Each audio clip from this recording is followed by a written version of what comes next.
I'm going to walk you through the process of receiving an epidural.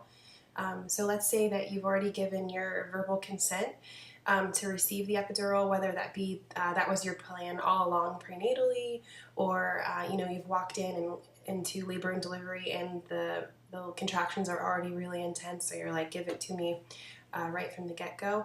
Or if there is a need, maybe you weren't planning to have the medication, but you decide later on in the active part of labor that you want the epidural.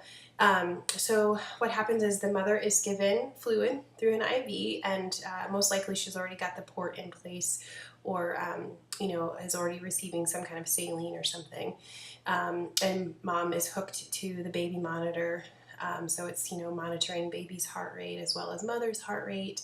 Mother will receive a blood pressure cuff if she hasn't already gotten that, and the pulse ox reader. So just regular checkups on her vitals, her temperature, all of that stuff is checked.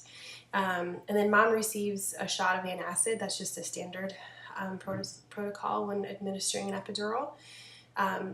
The hospital bed is laid flat. The mother is asked to sit upright with her feet over the side. And at the time that an epidural is being administered, one support person can be present. In most hospitals, it might be hospital dependent or provider dependent, but usually you can have one support person if you choose. And that person can sit on a chair in front of the mother, right at the edge of the bed where she's sitting. The area of the back where the epidural is going to be placed will be cleaned off with like an antiseptic, which is just a wet, cold feeling, but they sanitize that area. And the anesthesiologist will be there at that point, and he or she will be there to talk you through the whole procedure, kind of like what I'm doing now. Talk about the risks and the benefits. There will be a consent form that has to be signed.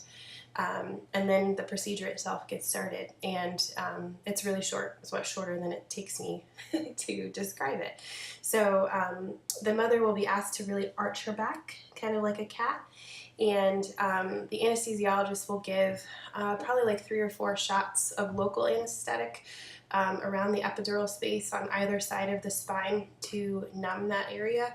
And many women say this is the most painful part. But we have to do that initial local anesthetic in order to do the longer procedure of actually administering the epidural. Let's see. Oh, so they have to wait for that to take effect, and I think it varies from woman to woman, but within a few minutes they'll test it out and say, do you feel this? And mom will say yay or nay. If she does feel it, then they'll give her a little bit more. If after those initial shots she's not feeling anything, then they're free to proceed. And there's a really tiny catheter that is stuck into the needle that is inserted into the epidural space of the spine. And that itself is what is delivering the medication, and it is done very precisely, very slowly. The anesthesiologist is the only one that is allowed to do this because it's a very delicate procedure. It happens all the time, but a very skilled person needs to be there to do it. So once that's in, they tape that catheter, that really tiny tube. They tape it all the way up the back, and sometimes it'll even come over the shoulder a little bit. They'll tape it all along there to make sure it stays in place. And then the mother can get back into bed in whatever way she feels comfortable.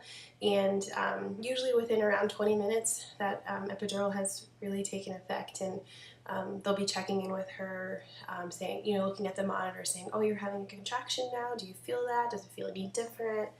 And usually, right within that 20-minute time frame, the mother's feeling a lot of relief and is feeling pretty good. So after that's all in place, she's settled in the bed. The mother is given a handheld pump to control the amount of medicine that she gets. So if she starts to feel more pressure and more contractions and she wants to increase that, that's what the pump is for. So that's the long and short of how to receive an epidural and the consent that you would need to give for it.